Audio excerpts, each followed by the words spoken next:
அண்மைச் செய்தி. நெல்லையில் ஜாதி ஆணவ கொலை செய்யப்பட்ட இளைஞரின் உடலை வாங்க உறவினர்கள் மறுப்பு தெரிவித்துள்ளனர். இது தொடர்பான கூடுதல் விவரங்களோடு இணைகிறார் நமது செய்தியாளர் முத்துராமன். வணக்கம் முத்துராமன். விவரம். வணக்கம். நேற்று பாளையங்கோட்டையில் காதல் விவகாரத்தில் இன்ஜினியர் வெட்டி கொலை செய்யப்பட்ட சம்பவத்தில் சப் இன்ஸ்பெக்டர் மகனை போலீசார் தற்போது கைது செய்து விசாரணை செய்து வருகின்றனர். கொலை செய்யப்பட்ட கவின்குமார் உடலை வாங்க மாட்டோம் எனவும் கொலை செய்த சுர்ஜித் பெற்றோர் உதவி ஆய்வாளர்களாக சரவணன் மற்றும் அவர் மனைவி கிருஷ்ணகுமாரி உள்ளனர்.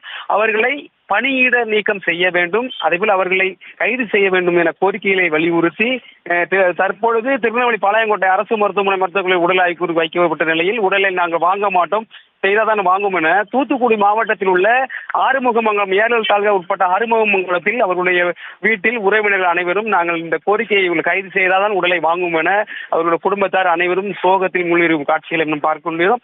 இது அதனால் உடலை வாங்குவதற்கு இந்த இருவரையும் பணியிடம் கைது செய்தால் வாங்கும் என கோரிக்கை வைக்கின்றனர்.